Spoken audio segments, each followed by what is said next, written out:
ఒక అడవిలో భార్యాభర్తలైన 2 నక్కలుండేవి. భర్త నక్క జంతువుల దగ్గర ఆహారాన్ని మాయమాటలు చెప్పి తీసుకువస్తే భార్యాభర్తలిద్దరూ ఆహారాన్ని తింటూ ఉండేవారు. కొంతకాలం తర్వాత జంతువులన్నింటికీ నక్కల గురించి తెలియటంతో నక్కలకు దూరంగా ఉండటం మొదలుపెడతాయి జంతువులు. ఒకసారి నక్క అడవంతా తిరిగినా ఆహారం దొరక్కపోవటంతో ఒక మామిడి చెట్టు క్రింద నిలబడుతుంది నక్క. ఆ చెట్టుకి చాలా మామిడి పండ్లుంటాయి. కానీ ఒక పెద్ద మామిడి పండు మాత్రం కిందకు వేలాడుతూ ఉంటుంది. అది చూసిన నక్కకు చాలా సంతోషం అనిపిస్తుంది. వెంటనే ఆ మామిడి పండును తీసుకుని తన భార్య దగ్గరికి వస్తుంది నక్క. మామిడి పండును చూసిన నక్క భార్య, అబ్బా, ఈ మామిడి పండు ఎంత పెద్దగా ఉంది బావా.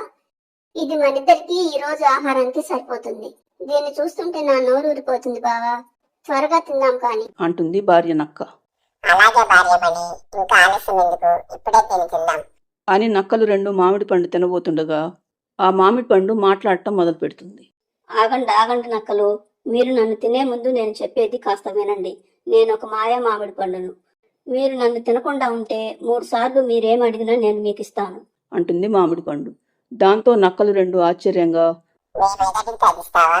అయితే నాకిప్పుడు మాంసాహారం కావాలి, ఇవి చూద్దాం. అలాగే ఇస్తాను అని మామిడి పండు అంటుండగానే అక్కడ మాంసాహారం ప్రత్యక్షమవుతుంది. దాంతో నక్కలు 2 లొట్టలేసుకుంటూ దాన్ని తింటాయి. అప్పటి నుండి మామిడి పండు నక్కల దగ్గరే ఉండిపోతుంది. మరుసటి రోజు నక్క భార్యకు ఒక ఆలోచన వచ్చి, బావా, మనం ఎన్ని రోజులు ఈ పాడుబడ్డ గుహలో ఉంటాము? మామిడి పండుని అడిగి మనకు ఒక మంచి ఇల్లు ఇవ్వమని అడుగుదాం అనటంతో భర్త నక్క సరేనంటుంది. అది వెంటనే మామిడి పండుతో, మామిడి పండు, మాకొక మంచి ఇల్లు కావాలి. నీ మాయా శక్తులతో మాకొక అందమైన ఇల్లు ఇవ్వగలవా అని భర్త నక్క అడగగానే, అలాగే నక్క బావా అంటూ నక్కలకు ఒక మంచి ఇంటినిస్తుంది మామిడి పండు. మరుసటి రోజు నక్క భార్య తన భర్తతో మళ్ళీ, బావా, మనకు పెళ్ళై చాలా రోజులైంది, కానీ ఇంతవరకు మనకు పిల్లలు లేరు. మామిడి పండుని అడిగి మనకు ఒక బిడ్డనివ్వమని అడుగుదాం బావా అంటుంది నక్క భార్య. నక్క సరేనని చెప్పి మామిడి పండుతో, మామిడి పండు, మాకొక కొడుకును ప్రసాదించు అని నక్క అనటంతో, అలాగే తప్పకుండా ఇస్తాను అంటూ నక్కలకు ఒక కొడుకునిస్తుంది మామిడి పండు. అప్పటి నుండి నక్కలు 2 తమ కొడుకుతో సంతోషంగా ఉంటూ ఉంటారు. కొద్ది రోజులైన తర్వాత నక్క ఒకరోజు, మామిడి పండు, ఈ రోజు మాకు చేపల కూర తినాలనుంది. వెంటనే ఒక గిన్నె నిండా చేపల కూర వచ్చేలాగా చెయ్యి అంటుంది నక్క.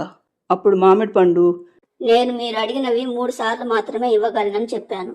మీరు 3 కోరికలు కోరారు, నేను తీర్చాను. ఇంతకు మించి నేనేమి ఇవ్వలేను అంటుంది మామిడి పండు. దాంతో నక్క భార్య, మరి కోరికలు తీర్చని ఈ మామిడి పండు ఇక మన ఇంట్లో ఉండి ప్రయోజనమేముంది బావా. మనిద్దరం కలిసి దీన్ని తిందాం, ఏమంటావు అని నక్క భార్య అనటంతో, అలాగే భార్యమణి, ఈ మాట నేను ఎప్పుడు కాదన్నాను చెప్పు అని నక్కలు 2 మామిడి పండు చెప్పేది వినిపించుకోకుండా మామిడి పండును తింటారు. అలా ఎప్పుడైతే నక్కలు మామిడి పండును తింటాయో మాయా మామిడి పండు ఇచ్చిన ఇంటితో పాటు నక్కల కొడుకు కూడా మాయమైపోతాడు. దాంతో నక్కలు 2 లబోదిబోమని ఏడవటం మొదలు పెడతాయి. ఈ కథలోని నీతి, చేసిన మేలు మర్చిపోతే శిక్ష అనుభవించక తప్పదు. ఫ్రెండ్స్, ఈ స్టోరీ నచ్చితే లైక్ చేయండి, ఛానల్ను సబ్స్క్రైబ్ చేసుకోండి.